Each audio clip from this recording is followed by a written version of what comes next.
So hello everyone.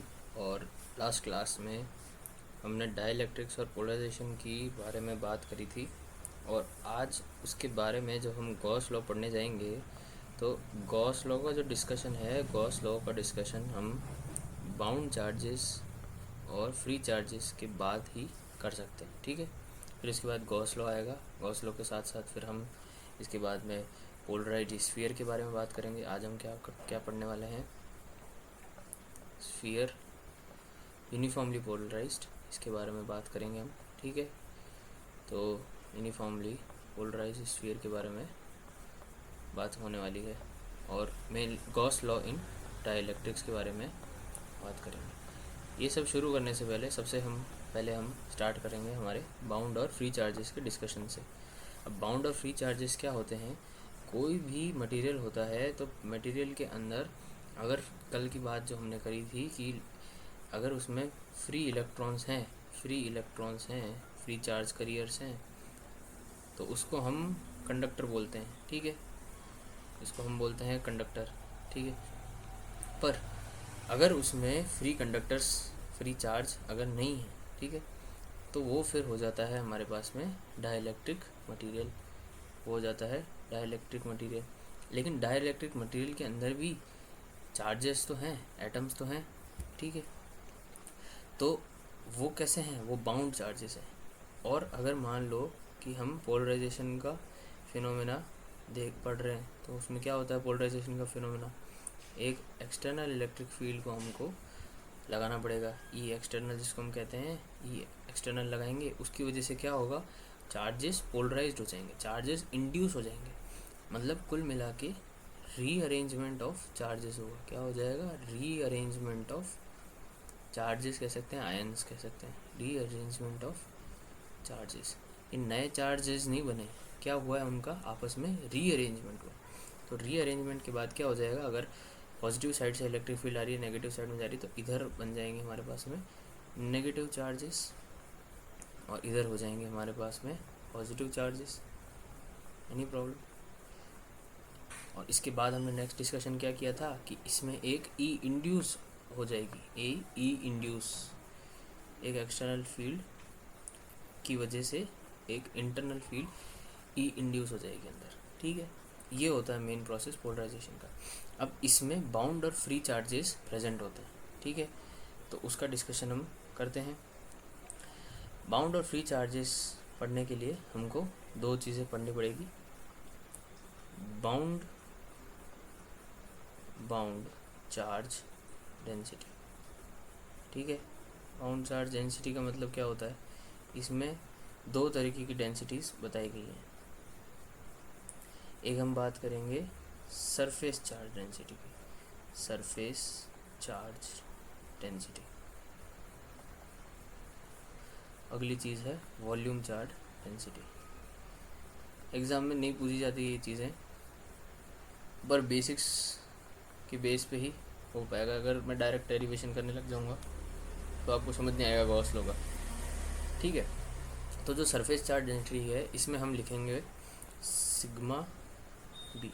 ये है, ये बाउंड, सबके आगे है बाउंड, ये ध्यान रखना, ये है बाउंड, ये भी है बाउंड। ठीक है, ये लिखेंगे सिग्मा बी, और इसको हम लिख देंगे रो बी से। ठीक है, क्योंकि वॉल्यूम चार्ज है, हो जाएगा सिग्मा। अब इसके आगे हम ये कैसे दी जाती है? ये दी जाती है हमको, बताई जाती है हमको, ये polarization vector dot n cap, polarization vector dot n cap. N cap है एरिया वेक्टर की जो डायरेक्शन होती है, वो एन कैप। आपको सिर्फ याद रखना है ये चीज़। ठीक है, इसका कोई डेरिवेशन इम्पोर्टेंट नहीं है। और जो वॉल्यूम चार्ज डेंसिटी है वो हो जाएगी minus of divergence of polarization vector. ठीक है, minus divergence of polarization vector. तो इसके बेस पे हम निकाल सकते हैं हमारे पास में चार्जेस। ठीक है, तो यहाँ पे अगर मान लो अगर सरफेस चार्ज निकालना है, तो सरफेस चार्ज किस तरीके से निकलेगा हमारे पास में? क्यू बाउंडेड, ये निकल जाएगा इंटीग्रेशन ऑफ, क्योंकि sorry, integration of sigma b dot d s, क्योंकि ये सरफेस के ऊपर है। इसी तरीके से यहाँ पे क्यू निकालना है हमको, क्यू बी यहाँ पे क्यू मेरे को लिखना चाहिए था, यहाँ लिखना चाहिए था क्यू सिग्मा बी, यहाँ लिखूँगा मैं क्यू रो बी, ठीक है। यहाँ पे इसका इंटीग्रेशन हो जाएगा किससे, माइनस ऑफ, अरे sorry, sigma b rho b dot d v से, ठीक है, क्योंकि वॉल्यूम एलिमेंट के ऊपर है, ये सरफेस एलिमेंट के ऊपर, ठीक है। तो ये चीज़ें हमको पता होनी चाहिए। इसके बाद में इसका मतलब, तो हम गॉस लॉ को कैसे पढ़ते हैं, गॉस लॉ को हम पढ़ते हैं, Gauss law, simple Gauss law in electrostatics क्या होता है, गॉस लॉ होता है हमारे पास में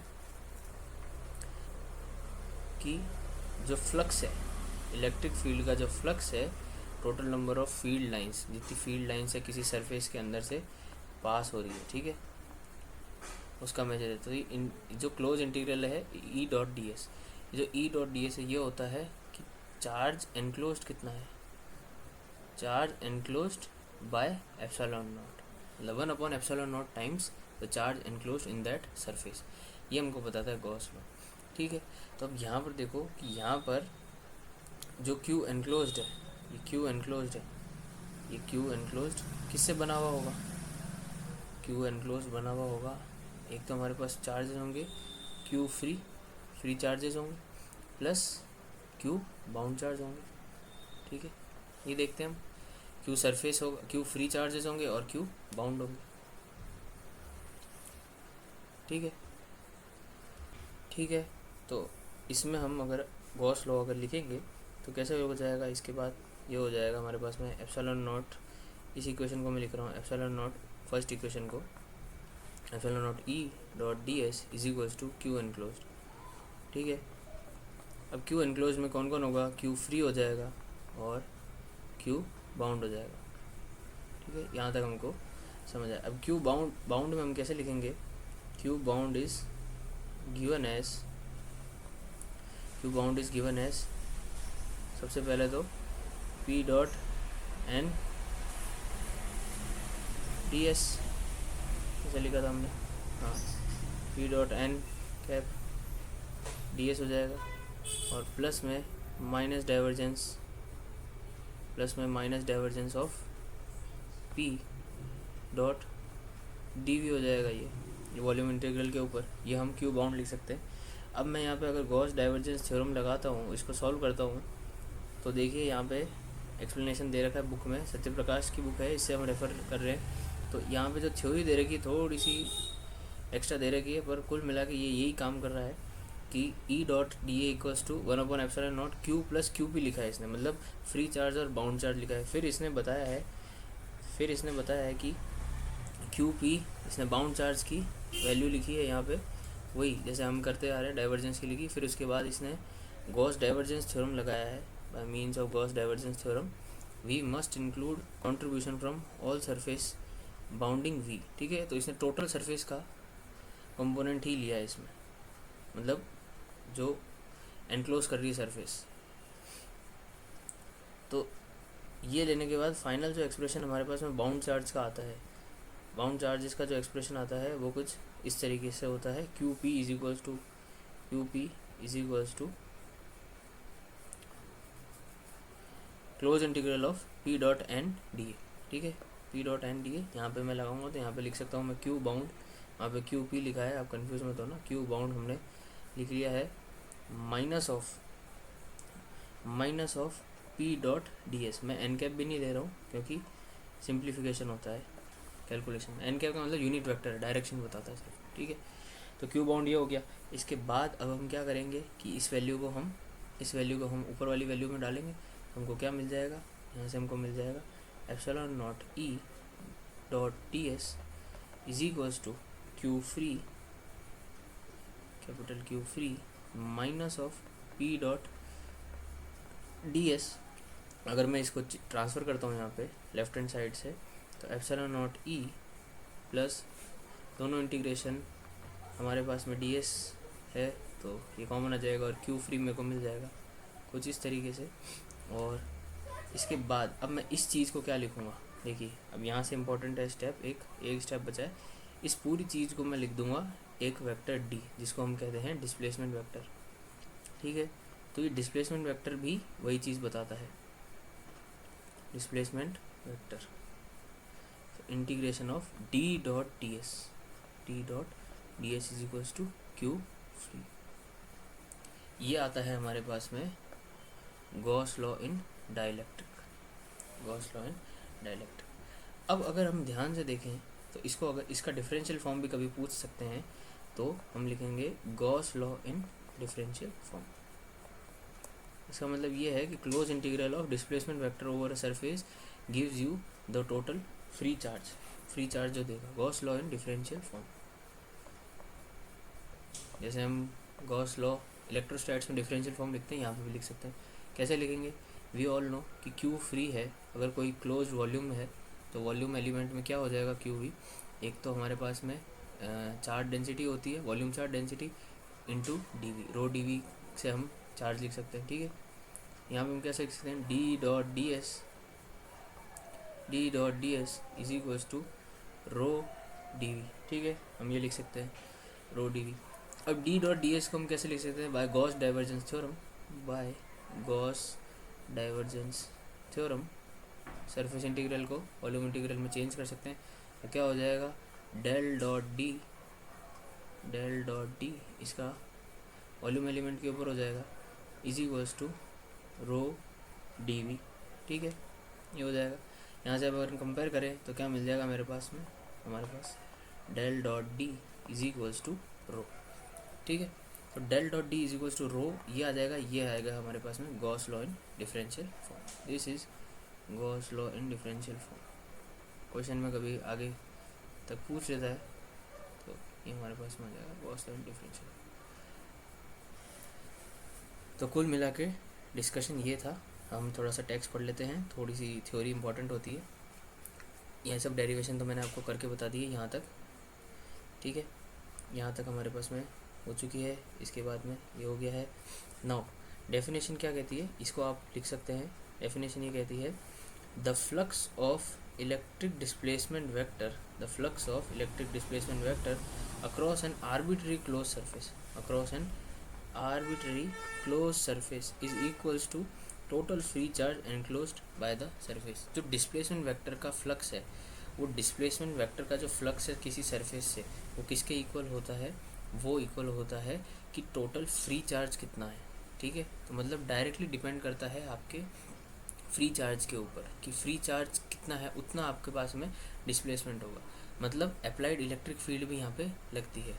जैसे क्यू फ्री है, तो जो क्यू फ्री है वो डायरेक्टली डिपेंड करता है, हमारे पास में डिपेंड करता है ई के ऊपर, अप्लाइड इलेक्ट्रिक फील्ड के ऊपर। अगर इलेक्ट्रिक फील्ड ज़्यादा होगी तो फिर जो डिस्प्लेसमेंट होगा, पोलराइजेशन होगा, इन टोटल पोलराइजेशन जो होगा वो ज़्यादा होगा, ठीक है। तो ये चीज़ ये बताता है। इसके बाद में हमने Gauss law in differential form भी लिख दिया। ये देखिए, ये रिजल्ट आ गया हमारे पास में, divergence of D is equals to rho. ये होता है हमारे पास में free charge, volume charge density.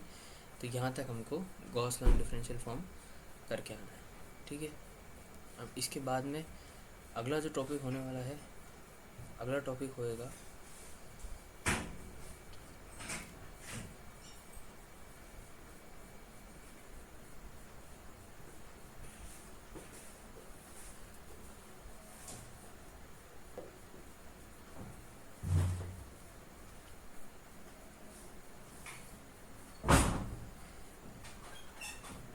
Electric potential and electric field uniformly polarize sphere, ठीक है। तो ये जो टॉपिक मैं पढ़ा रहा हूँ, ये मैं अपनी ग्रेजुएशन की बुक से पढ़ा रहा हूँ, क्योंकि सत्य प्रकाश में जो एक्सप्लेनेशन दे रखी है वो सिंबल भी नहीं है, प्लस उसमें थ्योरी डायरेक्ट कर रखी है, डेरिवेशन डायरेक्ट नहीं बताया डेरिवेशन, ठीक है। तो मैं ये बता देता हूँ, electric potential and electric field due to polarize sphere. अब हमने क्या किया है, हमने सपोज किया है एक इलेक्ट्रिक फील्ड, एक पोलराइज स्फीयर,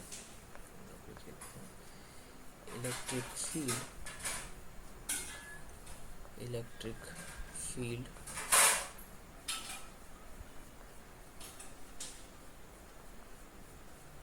एंड पोटेंशियल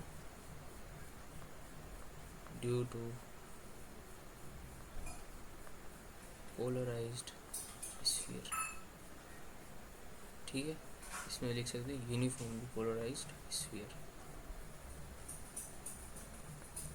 काफ़ी बार पीवाईक्यू में इसके बेस पे रिजल्ट पूछे गए हैं, ठीक। तो ये हम देखते हैं। इससे पहले एक कॉन्सेप्ट आपको पता होना चाहिए कि जो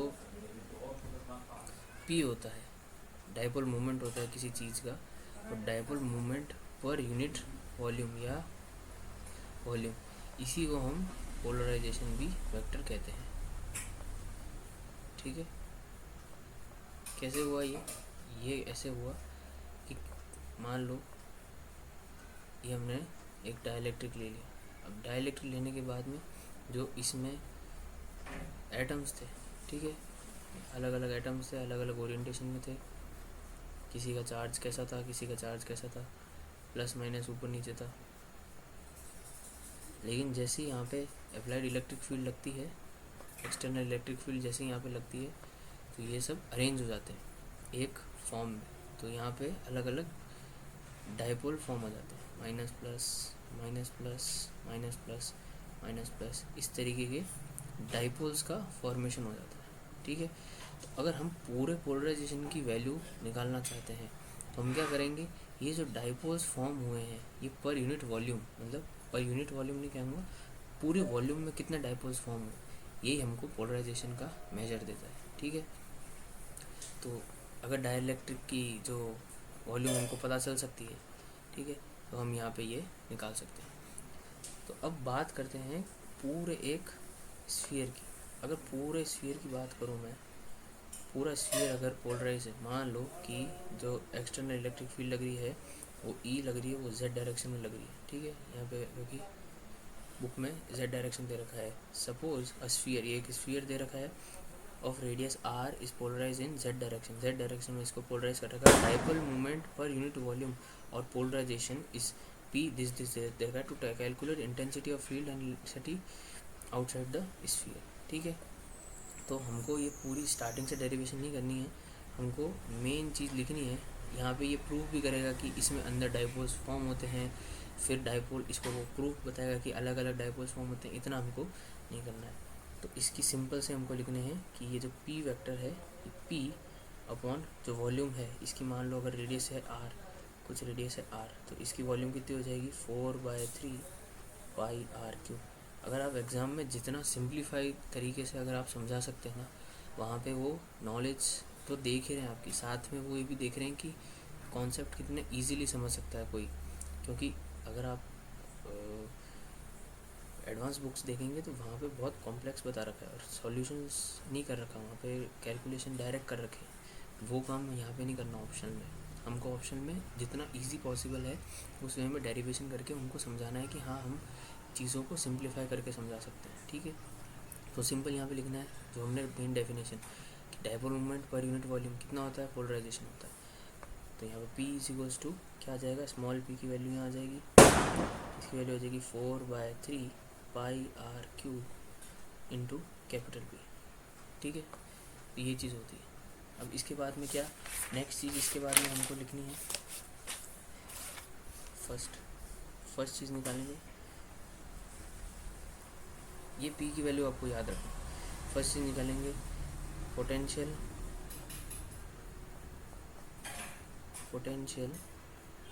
at a point, potential at a point outside the sphere. मतलब यहाँ पे क्या होगा, ये जो r डिस्टेंस है, ये जो r डिस्टेंस है, small r distance, r will be greater than capital R। किस पॉइंट पे निकाल रहे हैं हम, कोई पॉइंट पे निकाल रहे हैं, मान लो ये पॉइंट है कोई r, ये इस r डिस्टेंस पे है,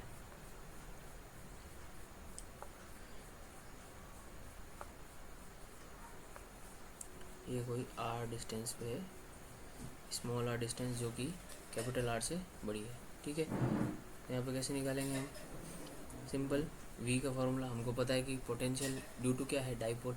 तो यहाँ पे बहुत सारे डाइपोल अगर बन जाएंगे, अगर मान लो इलेक्ट्रिक फील्ड यहाँ से आ रही है तो ये minus plus minus plus minus plus, इस तरीके के बहुत सारे डाइपोल्स यहाँ पे बन जाएंगे, ठीक है। तो हम ऐसा कह सकते हैं क्या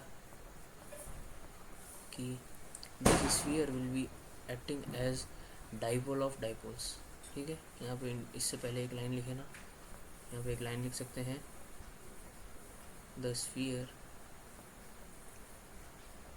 will act as a dipole of many dipoles. ठीक है, ये चीज़ हम लिख सकते हैं, बहुत सारे डाइपोल जैसा एक डाइपोल बनेगा। तो now potential due to dipole क्या होता है, we all know, direct formula लगाना है, फार्मूला लगा के हमको डायरेक्ट वैल्यू पुट करनी है। तो वी हो जाएगा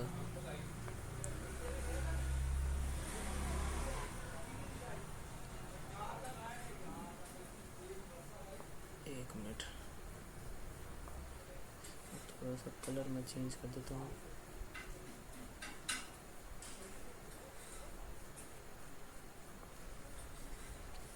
वी की वैल्यू होती है हमारे पास में, थोड़ा सा डार्क हो गया, डार्क लेना पड़ेगा।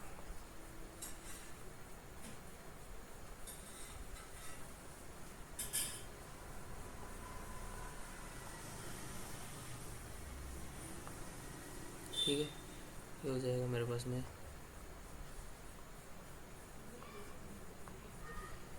के p cos theta upon r q. ठीक है, ये हो जाएगा के पी कॉस थीटा। हम कैसे लिखेंगे, इसको लिख सकते हैं 1/4 पाई एप्सिलॉन नॉट पी की वैल्यू हमारे पास में आई थी, एक तो polarization vector 4/3 pi capital R cube into capital P, आगे आ जाएगा कॉस थीटा अपॉन में स्मॉल आर क्यूब। ठीक है, यहाँ से v की वैल्यू बन जाएगी मेरे पास में, v इज इक्वल्स टू 4 पाई से 4 पाई कैंसिल कर देंगे हम, और बाकी सब एज इट इज़, तो मिल जाएगा p r cube cos theta upon में epsilon not small are cube. यह आ गया पोटेंशियल की वैल्यू। बस इतनी सी डेरिवेशन आपको करनी है, पूरी डेरिवेशन आपको नहीं समझानी कि वो किस तरीके से डाइपोल बना, किस तरीके से पोटेंशियल की वैल्यू आई, ये डायरेक्ट वैल्यू हमको लिखनी है। प्लस साथ में थोड़ी सी थ्योरी समझानी है। थ्योरी में हम क्या लिखेंगे कि electric field is applied in positive z direction, the sphere is of radius capital R, और हम पॉइंट कौन सा लेंगे, फिर उसके बाद में आप ये समझा सकते हैं कि वो dipole moment per unit volume होगा, वो हमारा पोलराइजेशन देता है। और ये लाइन सबसे इम्पोर्टेंट लिखनी है आपको, ये लाइन इम्पोर्टेंट है, the sphere will act as dipole of many dipoles. ठीक है, तो मैंने इस चीज़ को यहाँ से लिखा है। ठीक है, देखिए dipole moment of polarize sphere will be this, यहाँ पे हमने ये वैल्यू डायरेक्ट सब्स्टिट्यूट करी, और the dipole moment of polarize sphere is equals to vector sum of dipole moments of atom situated inside the sphere. ठीक है, फिर उसके बाद ये जो प्रूव करना था इसमें, we have already prove that a polarize sphere behaves like a dipole of dipole moment p. तो यहाँ पे हमको, यहाँ तक हमको करना है। इसके बाद में फिर वही चीज़ वी हमने निकाला, वी निकालने के बाद में सेम चीज़ हमने करी है आगे। ये आर क्यूब कहाँ आ गया, आर स्क्वायर है, this will be r square, ये आर स्क्वायर।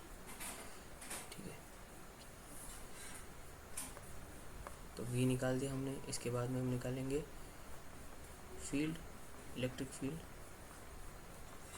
इलेक्ट्रिक फील्ड का फॉर्मूला होता है कि gradient of potential, negative gradient of potential हमारे पास में हमको देती है इलेक्ट्रिक फील्ड। इसको मैं ऐसे लिखूँ तो ज़्यादा बेटर रहेगा कि ग्रेडियंट ऑफ इलेक्ट्रिक फील्ड ये हमको देती है, ग्रेडियंट ऑफ पोटेंशियल हमको देता है इलेक्ट्रिक फील्ड। ठीक है, तो यहाँ पर अगर स्फीयर है तो स्फेरिकल कंपोनेंट्स में लिखेंगे, तो स्फेरिकल कंपोनेंट्स में डाइवर्जेंस यहाँ पे हमको z डायरेक्शन का तो लेना ही नहीं, यहाँ पे सिर्फ r और थीटा की वैल्यू में लिखना है। तो हम कैसे लिखेंगे, इलेक्ट्रिक फील्ड लिखेंगे E is equals to e r cap plus e theta cap, क्योंकि z डायरेक्शन में यहाँ पे चेंज हमको नहीं मिल रहा है। ठीक है, तो ई आर कैसे लिखेंगे, ई आर लिखेंगे minus del we by del r. ठीक है, तो ये किया हमने, डेल बाय डेल आर किया, अंदर हमको सेम वैल्यू लिखनी है, P R cube cos theta upon एक 3 भी आना भूल गया, यहाँ पे 3 लिखना इम्पोर्टेंट है, यहाँ पे 3 था ना, ये 3 लिखना इम्पोर्टेंट है। 3 एप्सिलॉन नॉट आर स्क्वायर, ठीक है। तो अगर ये डिफ्रेंशिएशन आर के रिस्पेक्ट में है, अगर आर के रिस्पेक्ट में है तो हम करेंगे तो क्या बन जाएगा, सारी चीज़ें कांस्टेंट तो बाहर आ जाएगी, कैपिटल पी आर क्यूब बाहर आ जाएगा, कॉस थीटा बाहर आ जाएगा, नीचे 3 एप्सिलॉन नॉट बाहर आ जाएगा। 1/r² का अगर हम पार्शियल डेरिवेटिव करेंगे तो क्या बन जाएगा हमारे पास में, -2/r³, ये बन जाएगा। माइनस माइनस कैंसिल हो जाएगा, तो ई आर की जो वैल्यू आएगी वो आ जाएगी हमारे पास में 2/3, 2/3 pr³ कॉस थीटा अपॉन में एप्सिलॉन नॉट r³, ठीक है। ये आ जाएगी हमारे पास में E R. Similarly E theta की अगर वैल्यू निकालेंगे हम, तो ई थीटा की वैल्यू आ जाएगी -1/r। ये आपको याद रखने पड़ेंगे, जो ग्रेडियंट, डाइवर्जेंस और कर्ल की जो वैल्यू है वो स्फेरिकल पोलर कोऑर्डिनेट्स में और सिलिंड्रिकल पोलर कोऑर्डिनेट्स में, कार्टेशियन में तो याद रखना सिंपल होता है, इसका आपको याद रखना है del we by del theta. आगे स्टार्टिंग में -1/r भी आता है, तो -1/r del by del theta, del by del theta. Same चीज़ यहाँ पे हमारे पास में pr³,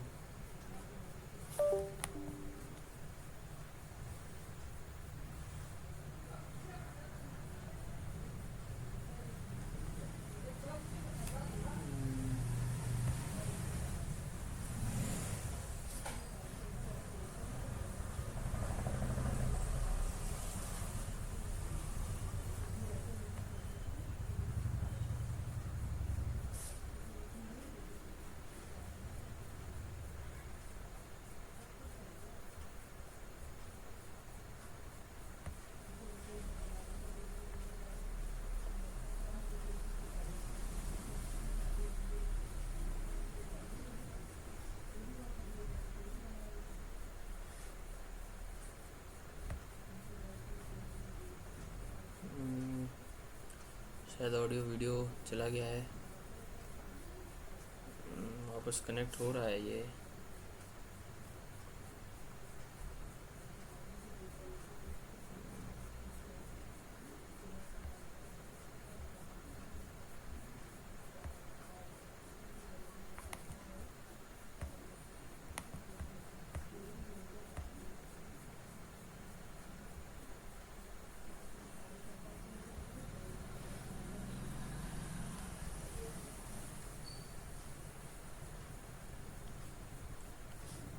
देख लेते हैं,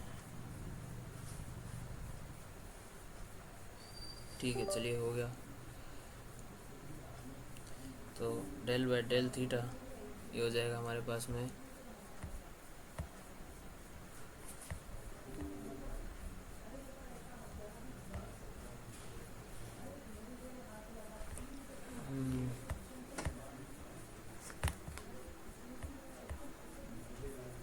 ठीक है, del by del theta of pr³ cos theta upon 3 epsilon not r², ठीक है।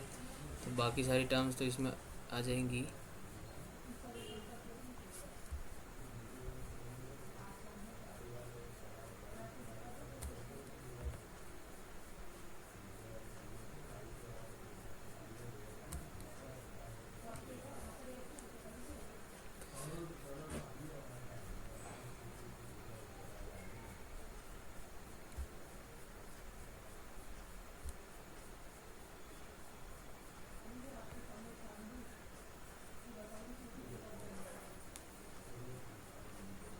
ठीक है।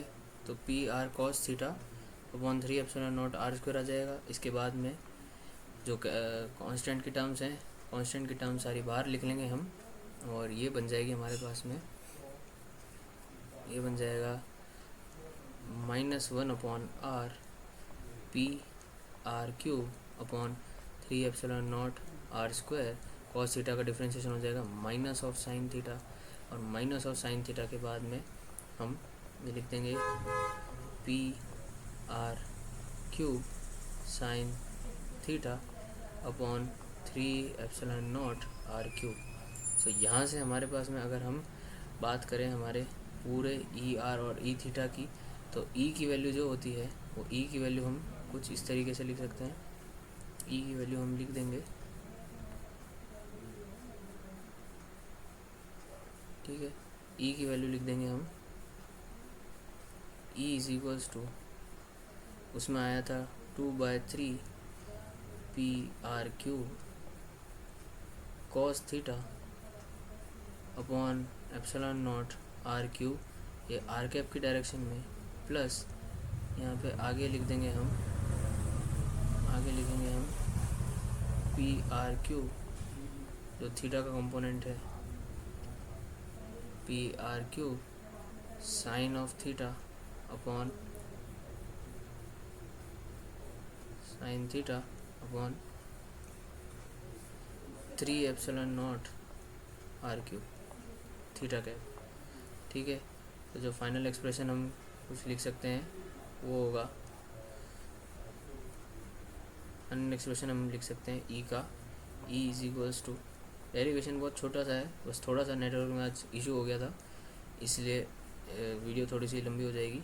बाकी डेरिवेशन बहुत सिंपल सही आपको पता ही है, P R cube upon epsilon not are cube small are cube, अंदर लिखेंगे हम 2 cos theta R cap plus sine theta theta cap. ये हो गई डेरिवेशन कंप्लीट और मल्टीपल टाइम्स ये एग्ज़ाम में पूछी गई है, ये हम देख सकते हैं।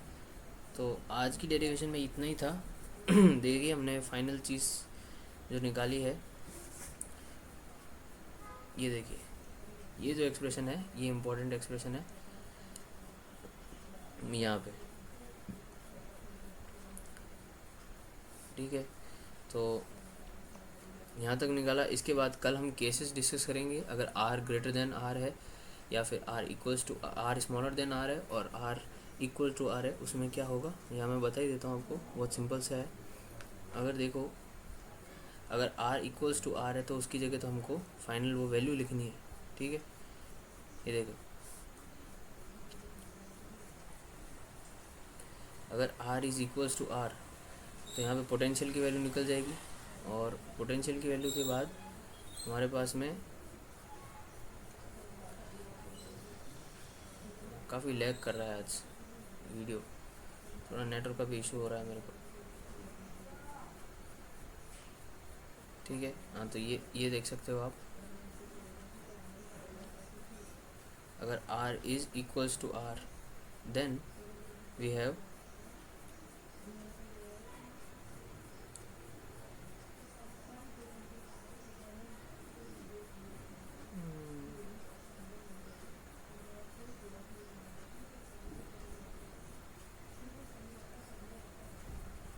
r cos theta is equals to z और v की जगह हम लिख सकते हैं पोटेंशियल में जो p v cos थीटा था, तो नीचे r से r स्क्वायर से पावर r क्यूब की एक पावर कैंसिल हो जाएगी। ये देखिए ये ऐसा है कुछ, P R cube cos theta upon 3 epsilon not r square, ठीक है। तो अगर इस r की जगह पे मैं r लिख दूँगा, कैपिटल R लिख दूँगा, ठीक है। तो अगर कैपिटल R लिखूँगा मैं यहाँ,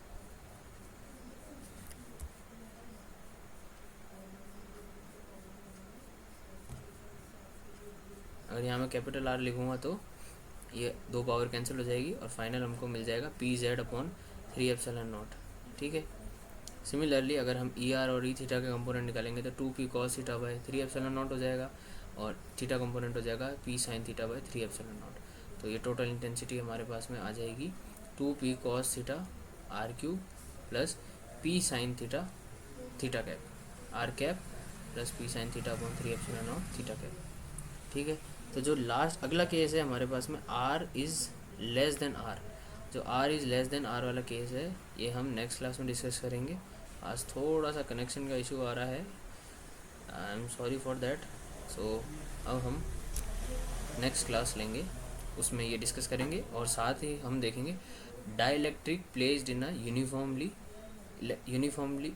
इलेक्ट्रिक फील्ड। अगला जो टॉपिक होएगा उसमें हम ये भी डिस्कस करेंगे। तो पोलराइजेशन के जितने प्रीवियस ईयर क्वेश्चन वो सारे कवर हो जाएंगे। अगला क्वेश्चन उसमें हम देखेंगे डाइलेक्ट्रिक प्लेस्ड इन यूनिफॉर्म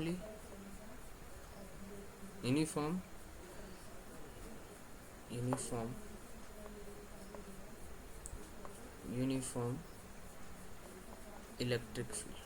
ठीक है, ये भी क्वेश्चन आया हुआ है काफ़ी बार, इसके ऊपर डिस्कस करेंगे। और साथ ही साथ इस चीज़ का R is greater than R वाला केस भी हम, R is less than R वाला केस हम डिस्कस करेंगे। ठीक है, तो आज की क्लास थोड़ी सी प्रॉब्लमेटिक थी, पर अगर आप पेशेंट से देख रहे हैं उसके लिए थैंक यू सो मच। और ये डेरिवेशन काफ़ी इम्पोर्टेंट है, प्लीज़ आप इसको प्रैक्टिस करना एक बार। थोड़ी सी टेक्निकल चीज़ें थी, मैं ट्राई किया जितना सिंप्लीफाई करके बता सकता था तो उतना मैंने बताने की कोशिश करी। प्लीज़ आप रिवीजन करते रहो और ऐसे ही डेरिवेशन प्रैक्टिस करते रहो। देखिए डेरिवेशन काफ़ी छोटी सी थी, ज़्यादा लंबी नहीं थी। So thank you so much and अगली क्लास में हम फिर मिलेंगे। ओके।